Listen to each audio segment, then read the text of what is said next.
it's Jonathan Herbst, founder and CEO of ScaleUp Growth Partners. Welcome to our Stories of Scaling Up series, where I'm chatting with owners, managing directors, founders, and business leaders in companies. Welcome, Richard. Hi. Good to be here. Can I just for a little bit?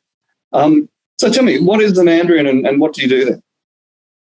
So the Mandarin, long story short, is Australia's preeminent public sector-facing digital news venue. It was founded back in 2014. It was a brainchild of our chairman of private media, Eric Beecher, who's had a very storied career in media and has a penchant for creating these fantastic sort of niche publications like the Mandarin, Smart Company, Crikey, etc. Oh, okay. And go to the last two.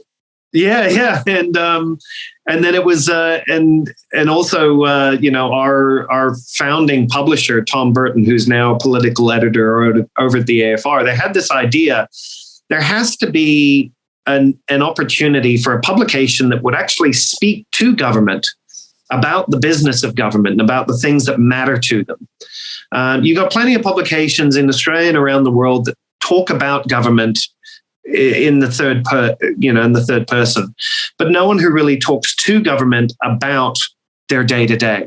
So thus the idea of the Mandarin was born. I joined the organization because they were looking for somebody who was crazy enough to join a brand new publication when most organizations were shutting down publications, and apparently my name came up. And I've been with the company for about 8 years, and we've grown it into, again, quite literally the leading public sector-facing publication that speaks to especially the higher levels of the executive leadership and senior executive service, predominantly at state and federal government level. Right. So maybe you can just fill people in who don't know what a Mandarin is. Why the name? So the name. This is actually one of my favorite ones. So the term actually comes from around about 400 to 600 AD China, where the original concept of the public sector bureaucrat was born. So they, like people would, if you sort of knew who's who in the zoo, who the warlords were, who the senior business leaders and leaders of provinces were, you would sit an exam, and based on your results in that exam, you would end up with robes that either had sort of one crane or two cranes on it. And you became known as a Mandarin for your province or region. Back in the days of trading the old Silk Road, the British and the Turks came across this term. The Brits in particular ended up taking it back home with them, and it was sort of a tongue-in-cheek reference in the House of Lords, etc. And then in Australia, sort of just post-World War II, there were about sort of 5-6 guys who ran Canberra, and they became known as the Mandarins of Canberra. And it's still sort of persists to this day. Once you reach a particular level in the Australian government, you are then, you can then sort of consider yourself a Mandarin. So that's our homage to the reference. And again, it's one of those things. If you're in government, and if you don't, then I'm going to be explaining that we don't sell fruit. Excellent. So tell me, it's an interesting publication. You talk about in government. We're actually talking about public servants there, I think. How do you describe your core customer? Your best customer, and how does all of that work? Yeah. So our core audience, again, as I said, it's sort of your middle to senior, managers and leaders in government. We're looking at people who are running departments and agencies. We're looking at people who are getting the business of government and the day-to-day done. So that's our core audience. That would be the audience, particularly that sits at around about sort of 80 to 85% of our population. Around about the other sort of 10 to 15% is very representative of our client base. So it's those private sector institutions that are public sector facing. So your major tech outfits, your big banks, your management consulting firms, et cetera, et cetera. Those who either have an interest in public sector policy, public sector business decision-making, or quite frankly, the direction Australia is heading. Okay. And is it federal and state? Yeah. So again, if you take a look sort of our audience split, we're looking at around about 51% of the audience is state-based, 46% is federal, and about 3% is very senior local, and very reflective of sort of, where the pots of money lie and where the larger populations for public sector sit. So very sort of Eastern Seaboard based. So if you were taking a look, it'd be very much sort of New South Wales, Victoria, ACT, Queensland, and so on and so forth. Okay.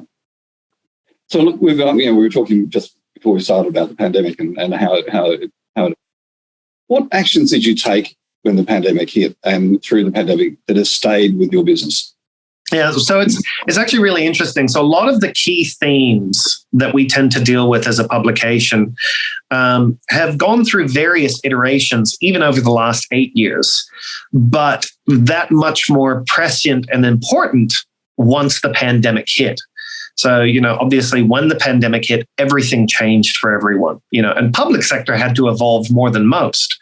This is an organization that was still handing out manila envelopes for everyone to sign when something needed to be done. So just the basics, again, rapid transformation, digital transformation, moving everything to the cloud, embracing the concepts of remote work and hybrid work situations. Again, things that, were sort of touched on, but not really done back in the day. And then all of a sudden, government had to show the initiative and rapidly evolve. So our sort of thing that we grasped onto at the beginning of COVID is we could very quickly tell this was not going to be the few week or even a few month thing that most people hoped that it would only turn out to be. And we thought, okay, well, right now, everybody else is screaming about how the sky's falling down on our heads. Now, let's assume that this is going to be a thing moving forward. All right. Well, rather than whining and complaining about it, how do we not only just work our way through it, but thrive? And as an organization, the editorial team in particular, God bless them, we're so quick with this. We started talking about, if this is the new normal, how do you make, if life's handing you lemons, how do you make lemonade? And that became our core focus is, we're going to be very honest and straightforward about this is what's happening with COVID. And this is how we get through it together. And this is how we evolve. And this is going to be how we shift to something that's even better. We're going to take this challenge. We're going to take this opportunity and we're going to do so much more than we ever anticipated before. So that's more or less what we did. So what does it actually look like now? So, for example, even back in the day, we always used to talk about, hybrid and remote work. I've personally been remote working for about 8 years. And that actually came about as a conversation internally. We talk about the merits of it, but we don't practice what we preach. So let's give it a go. When COVID hit, we started talking about things. We're like, okay, how do you make remote work actually work? How do you actually foster engagement and mentoring with teams who are no longer in the same space as you? How do you get business done digitally? What does secure cloud and digital data integrity look like? What are the different things that governments never had to do before that we need to start giving some serious consideration to now? So, even things like, you remember at the beginning of COVID, there were all these worries about cybersecurity, et cetera, data privacy and permissioning. So it was like, okay, so if this is a thing, what does this look like? And how can government establish best practice? Rather than sort of being the laggard behind private sector institutions, how can they set the tone? So it was basically all about, again, taking the challenge, taking the opportunity and running with it together. That's a really interesting time for you. How often do you publish? So because we're a digital news publication, we publish all day throughout the day. Right. So, we have our Juicy newsletter, which is our daily e-newsletter that goes out each morning around about sort of 10:30, 11 a.m. The site itself, again, the journos will publish, in the wee hours of the morning, right up to late in the evening, depending on what's happening in the public sector sphere, as well as with the news cycle.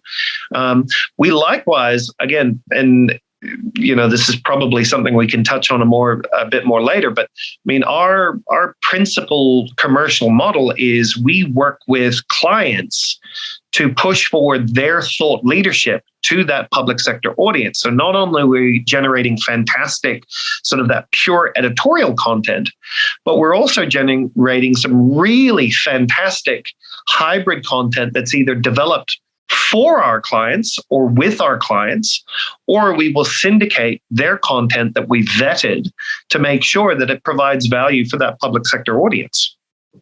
Yeah, I'm just sort of thinking about the influence you must have had across federal, state, local governments at that time of COVID, sharing best practice, etc. Must have been an exciting time. It was fantastic. And, and the one thing that I said, not only to our own teams internally, but also to any of our clients, as well as, we've got really wonderful relationships with, key members of our audience in a variety of departments and agencies. And I said to them, listen, this is a tough time for everyone. There's no playbook for this. But if you want to be remembered for something at the, once we've sort of gotten through the worst of this, you'd want to be remembered for being there when the public sector needed you most. You'd want to be remembered for, saying to them, we're in this together. We're going to figure out, how we get past the various challenges and issues. And we're going to make sure we come out of it smelling like roses. So I'm just letting everybody know I've got a bit of an unstable internet connection at the moment. No worries. You and I were talking about the NBN a bit earlier, so I'm actually so we're getting some pauses. So I apologise. So tell me, what's the future look like, and what are your main challenges that you see going forward? Yeah, so in terms of the future of the publication, there's just so much that we want to do. I would say bandwidth is an issue. There's so many different things, so many fantastic things that we're working on at the moment. Verticalization, emerging leaders programs for the public service, just lots of different ways that we want to support the public service and sort of bring together those public sector, private sector partnerships, again, for the betterment of the service as well as the citizenry. Again, first and foremost at everything that we do is how do we be of value to the audience, and what do our clients have that is of genuine value? Again, everyone always has the commercial angle, et cetera, and that's fine. Again, it's money makes the world go round. But how do we identify the most critical public sector pain points and reverse engineer that back to client capability? That way, everybody's putting their best foot forward and everybody's getting the most out of it. I'm coming back to the influence piece again. It's a fascinating publication, and I really think deeply on it. Yeah. It's one of those things. I never thought I'd be in this role. I spent a lot of my time playing in sort of the broader media space, particularly with tech and private business. Yep. Public sector was a real eye-opener for me. Once I realized that a lot of my previous preconceptions about what public sector was all about and what we could do in this space were either wrong or a little bit skew-if, then I really embraced it. And it's the same thing for a lot of our clients. Again, the majority of the work that we'll tend to do with clients is challenging public sector perception over what it is that they can do for government and the expertise, the capabilities, the nous, the products and services that they can provide. And likewise, it's also challenging our clients and our customer base to think about, okay, well, the way things work in government isn't necessarily just black and white. And these are people who, these are real people with real lives and all the rest of it, who could genuinely use your help to do even greater things in their day to day. But you've got to come at it from a genuine angle of, we are here to help, not just here to sell you something. So tell me, you're managing director, you've been running the business for a significant period of time and through difficult challenges. What's been the biggest learning you've had since you've been a business leader? I would have to say one of my biggest learnings is there's still so much more to learn. The the problem that most people face, particularly once you're in a leader position, is that you'll tend to sort of think that you've kind of been there and done that. I'd have to say some of the greatest things I've learned is not only from other senior members in the executive and leadership teams here at Private Media, but even from some of our more junior staff who come in with fresh eyes and fresh ears. Constantly being willing to learn and grow and perhaps accept the fact that the way that you've been doing things, whilst it may work fantastically, there may always be a better way. Yeah. So that's definitely one of my key things. And that's certainly something that got reinforced during COVID, is that we really had to look within and go, okay, we've had great success with a variety of different things. Likewise, let's take this opportunity. What could we be doing better? Yeah, and I like your point about where you learn from. And you and I spoke just before we started this conversation about our sons, your 9-year-old and my 8-year-old, and how they affected the way we reacted when it came to technology. Yeah, big time. Yeah, so we were talking about, especially when everyone started moving to sort of more virtual meetings and things like that. I mean, you remember from, back in the day pre-COVID, you were doing really well if you did sort of, 5, 6, 7, 8 face-to-face meetings throughout the week. And it'd be pretty exhausting. You'd go through the pageantry of, getting all gussied up, making your way out, be it 15, 30, 45 minutes to a client's offices, having the big or interstate or internationally. Yeah, or interstate, internationally, whatever it might be. And then the really interesting shift that we saw during COVID is that not only was everyone hungry to really cement their position, but we saw people, again, switching from anywhere from 5 to 10 meetings a week to 5 to 10 meetings a day. But the really fantastic thing that came out of that is, again, you'd meet with people at their offices and stuff like that, and you'd see them in their suits and what have you. And it was always, the very much that professional, what I call the professional facade. The moment we switched to virtual meetings, and again, like you'll see here in my office, I've got gym equipment behind me and pictures of my kids and artwork on the walls and all the rest of it. You started seeing that in your clients and your stakeholders. Kids coming in and pets coming in. Yeah, kids coming in and stuff like I met clients who I didn't even know they had children. Yeah, and just the wonderful human conversations that you'd have with them, or you'd see them having with their kids or their significant others. I think COVID was the great equalizer. It really made you see the human side of everyone that you deal with, and I loved it. Absolutely loved it. And I've got better relationships with everyone now than I could have ever dreamt of before. It's interesting. There's a couple of really interesting points you made in there. One was, a gentleman I interviewed the day before yesterday made the comment about, because one of the things that they talk about with this hybrid model that most businesses, or at least service businesses, have gone to, is the lack of productivity. Or the perceived lack of productivity. And I'm sure that's a big thing in the public service, but, they're not coming to work. So, bad leaders can't actually we can't see them, so therefore we don't know we're working. It's and there's a perception of lack of productivity. But the point that Catherine made was the loss of productivity traveling, as you just said, to 45 minutes interstate, go fly interstate for one meeting, and you write off a day.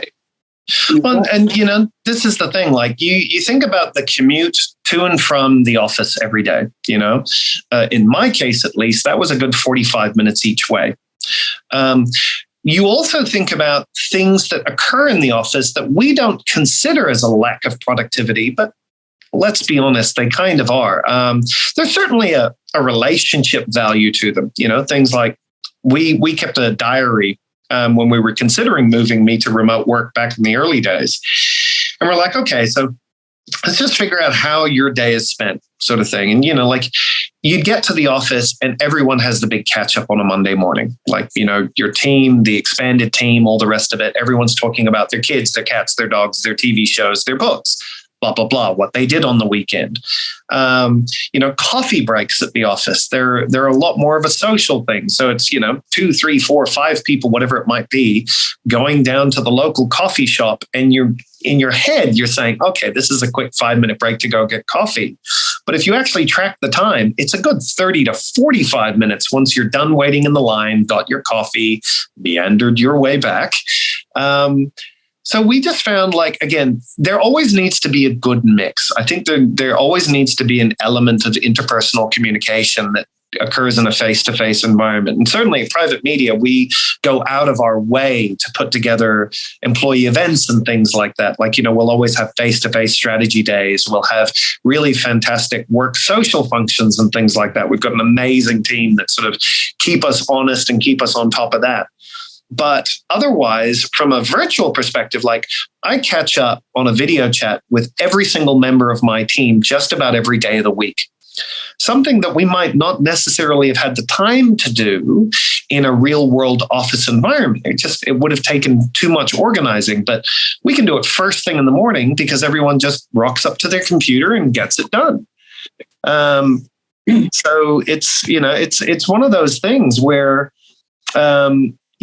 there's a lot of benefits to the whole virtual piece, and it really is a discipline factor. A wise man once told me, you hire responsible adults. If you've hired a responsible adult, they'll get the job done no matter where they are or what they have access to. I think that's a really good point. But also, as you said, the technology, things like Slack. We use Slack as an internal communications tool, and it's one of the best things we've ever done. We've tried everything. In the early days, we were using Skype. And this was actually one of the things that highlighted for us that perhaps there was a better way to be doing things, because we were in an office together in Surrey Hills, but Skyping each other from the next room. Why are we here? Are we doing it because it's the done thing? Yeah, no, it's really interesting. And, I've got the opposite. My team are based in, let me work with it where they are. Vitaly, who does the video editing, is my bit for the Ukraine. So he's in Ukraine. And, that's grounding when he can't come on because the air raid silence. Yeah. I have Blad and Ivy, two of my VAs are in Philippines. I've got my CRM guy in Pakistan. I've got my marketing team are based in the UK and Michigan. My content manager is around the corner. The technology just is such an enabler. And, and I'm very lucky. I live in Barrel. My house is next door. We bought this. This house came up, and my office. I literally climbed the fence to go to work. Well, this is the really great thing about all of that, is that not on again, embracing all of this has really opened up our options. And we say the same thing with government. Again, no longer do you need to sort of find whatever talent is available in your state or area.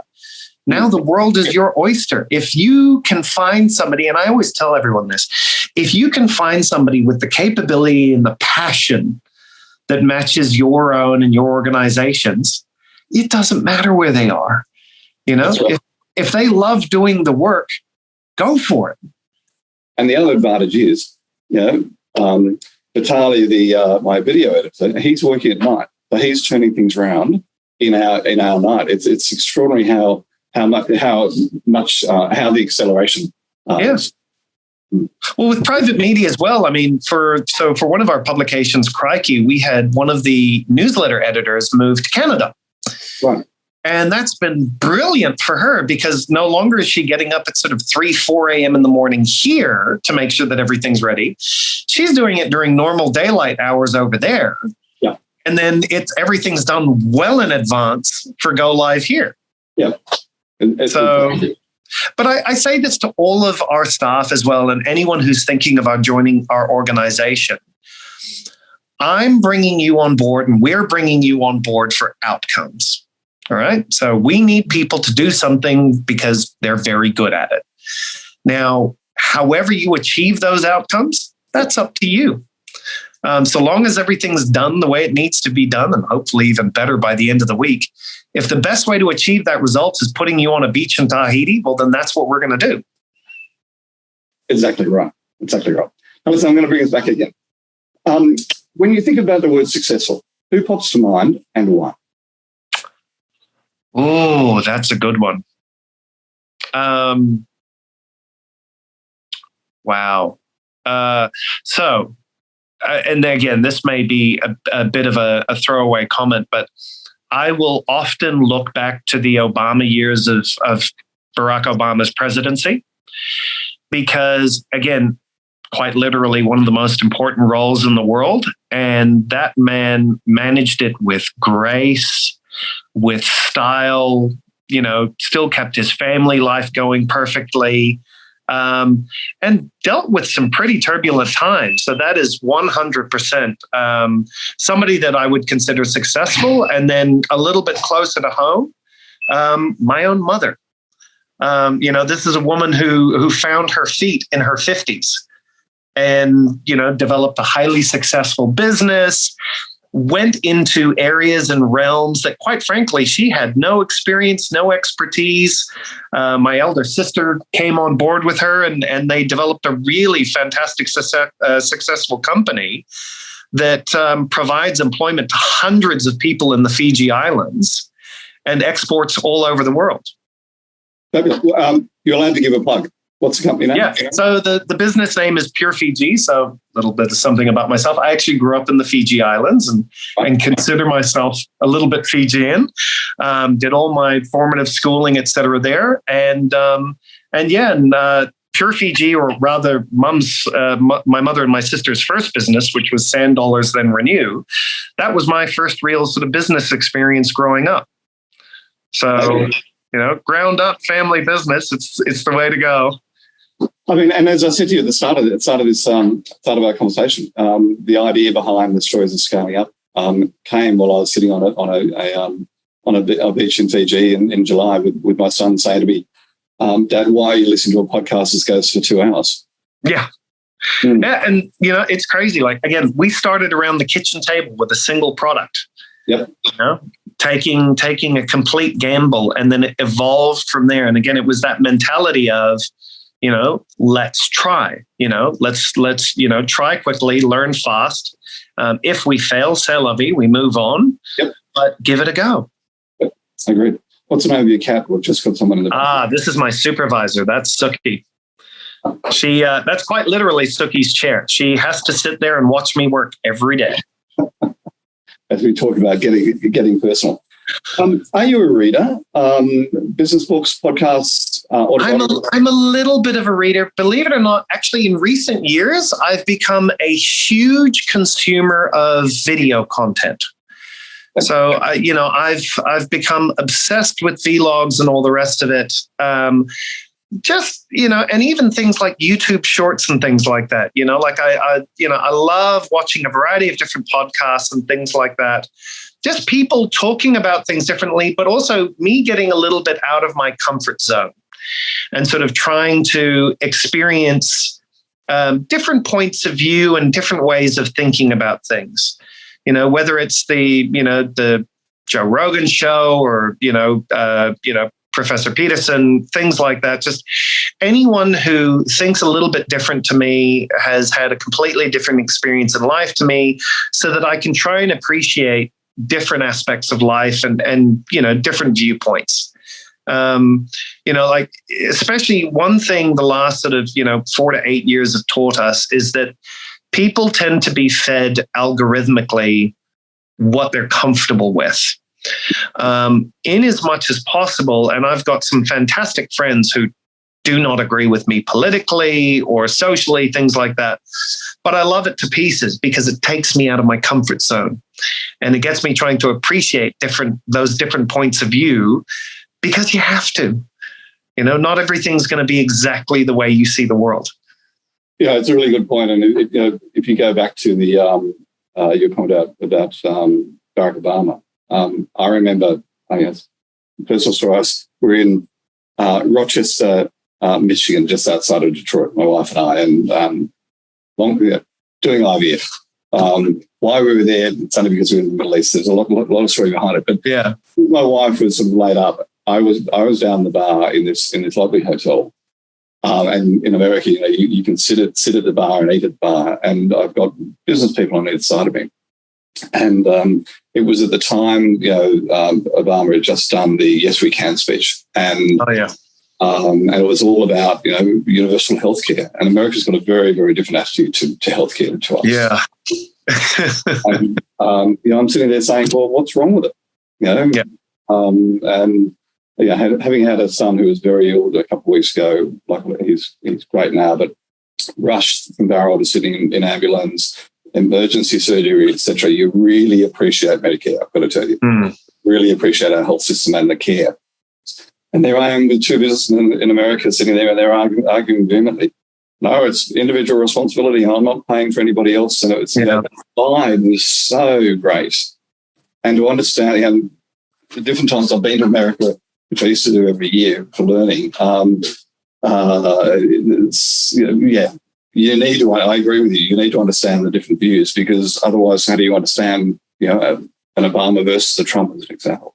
Exactly. And, we've done a fair bit of traveling ourselves. In fact, we were in the US just before COVID hit on a big, what I call our big sort of epic family vacations.